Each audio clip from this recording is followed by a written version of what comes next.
Alright, what's going on, guys? Today I'm going to be reviewing the AR500 Freeman carrier. I really have not seen any reviews on this truly for, I guess, the same purpose that I got it for.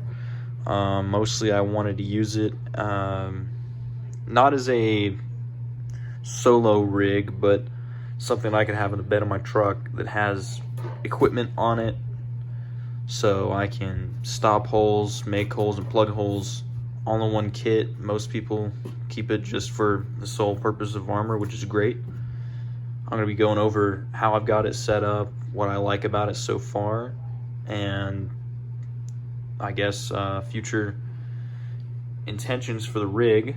So I guess I'll just start out with how I've got it set up. So I have an IFAK pouch right here, and if you'll notice, it does hang off. Actually, I've got it set up so if you'll see the side here, the molly for this pouch is gone over the clip a little bit, and that generally I keep that clipped all the time. So as you can see, you've got your little adjusters here, perfectly fine.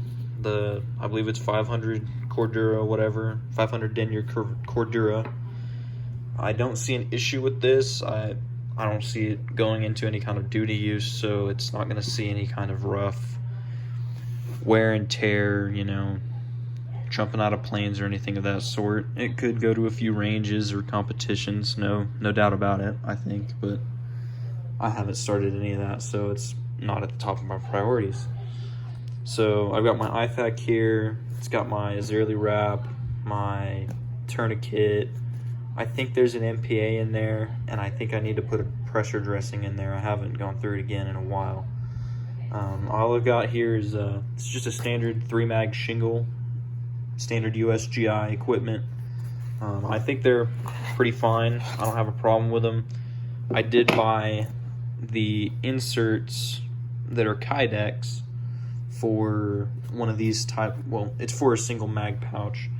What I found to be the issue with that so far is that putting an insert in here with a different mag pouch, the same thing but a different one, it actually ripped the stitching on the inside for the divider between magazines. So I don't know if that was just that one pouch or not, but that seems to be the issue so far.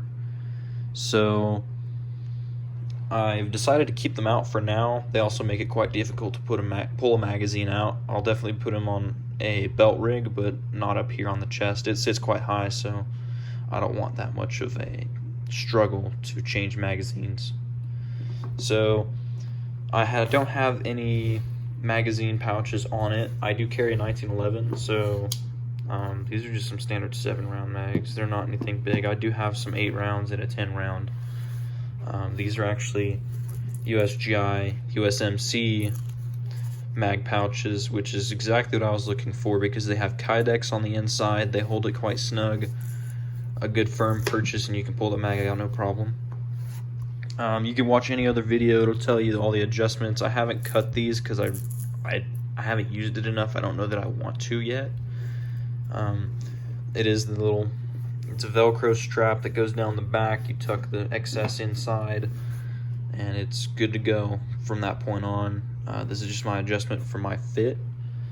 So my next view, I'll probably be flipping it over, and then I'll pull out my plates and show you my setup there. So on the reverse, just a very slick plate on the back. No molly. All of the molly, by the way, is laser cut. It doesn't have any external stitched on molly with webbing because that's part of the purpose of it. It's supposed to be very slick, very easy to use. It does have the Velcro, which I'm pleased with having the Velcro at the top of each side. I could put a patch or whatever on the back, which is fine. I like that. That's fine with me. It's cool. Makes it look a little bit more unique. Not that that's always the main purpose, you know, identification's good. This one's an IR, American flag pouch. Not that I'll ever use IR, but cool thing to think about. That's about all there is to it. It's a very simple rig. I'll be showing y'all the plates themselves next. They're they're good plates. I believe they're 3, which will level 3 plates, which I believe will stop 5.56. And I'm not gonna test it by any means, but I would say that a plate there is better than no plate at all. So that's all there is for the back side. We'll be going on to the plates. So as you may already know, you got your standard 9x9 that AR500 came out with. Just a good spot to stop bullets, right in those one-stop shot areas. Let's see. There's no, at least from what I can see, there's your ratings and your inspection sheets and whatnot. It is just level 3, so I've forgotten for sure what it was. So there's your plate. There's not really much to it.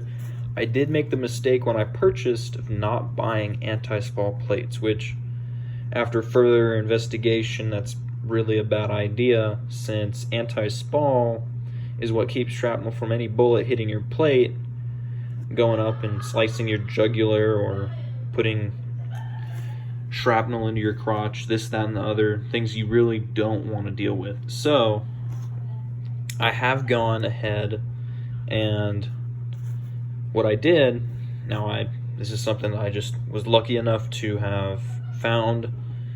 I have a Kevlar sheet, and this is it right here.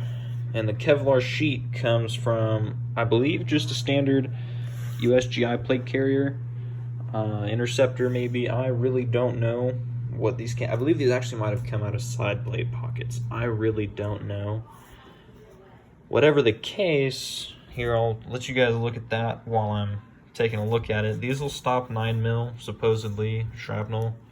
I appreciate the extra added protection that these will give me. However, my main purpose of having them was anti-spall. Now, I really didn't know what to put on these that would make them anti-spall. I hope that this would do the best. I'm not made of money, so I'm not going to go out and test shoot this. If someone ever come out with a video that shows Kevlar in front of a steel plate replacing, that'd be great. That's not my issue. I can't deal with that. If it comes to it, I'd love to see it though sometime. Maybe in the future I'll shoot. I have an extra 1 or 2 of these that I could possibly shoot. But so there is your plate, you know, as they say, you can put it in upside down, right side up. It works either way. So that's pretty nice, no problem at all. And I'll give you a good test fit what it looks like on me, just so you get an idea. Alright, so here I'm just going to be showing y'all how I don and doff the plate carrier. I haven't really gotten it down fully. I am kind of lucky. The first time I put this on, I smacked myself in the head with a plate. So this Kevlar actually did me some good, because now it don't hurt much if I do hit myself in the head. So I'll just be showing how I don it, and then I might doff it as well. I think for now I'm going to keep it unclipped on both sides, but I just pick up that front plate, drop it over my head to make sure it's where I want it. Clip the left, clip the right, and you're good. So let's see. Left side, right side, ready to get to work. Take it off, it's just that simple. Off one way, stow it back up the way it goes. Now I'm a lefty here, so I keep the left side clipped. The other way that I was thinking about keeping this set up is just left side on, so all I gotta do is slip it over my head and my shoulders. It gets a bit tight in there, so that's one downside possibly. But you slip it over your head and have one arm through, and all you got is one clip to throw in there. It works out pretty well. That's all there really is to it. Doffing looks a little bit awkward, but slip it over and it's done. That's all there is to it. Alright, so as you can see, if it's chest area, you're going to have protection of your heart, the upper half of the lungs, your vital organs. You don't want to get hit. So on my front side here, go to the rear. So it gives good protection. I don't think I've got it fully adjusted yet. I haven't used it at the range or anything, so I haven't gotten quite good use. I've done a little bit of practice pulling mags out, putting them in. So I usually keep mag pulls on the tops of these, so they stay in a little easier. This is just an airsoft magazine for whatever reason. The fit's pretty important, pretty good. I do need to practice because this does come over the side a little bit. I might do some rearranging with my IFAK to get better situated, but overall I'm pretty pleased so far. I don't have any issues with the vest quite yet. I haven't used it enough to have an issue, I think. When I get truly comfortable, I might cut these so that they fit properly the way I want them. But just straight out of the box, my first rig on it, how I like it, it's doing pretty good. I appreciate y'all watching the video. I know there's not a lot of these out there for the AR500 Freeman, either in a configuration or just talking about it. There's not a lot to go over. It's just a plate carrier with some level 3 plates covering your chest and your back. So that being said, I appreciate y'all. I'd appreciate a like or a comment or subscription, whatever, as I get new things in the mail that I'm ordering, whatever. I'll probably be making some more videos in the future. Y'all have probably seen the 78 Ford on my channel. If you haven't, go ahead and check that one out.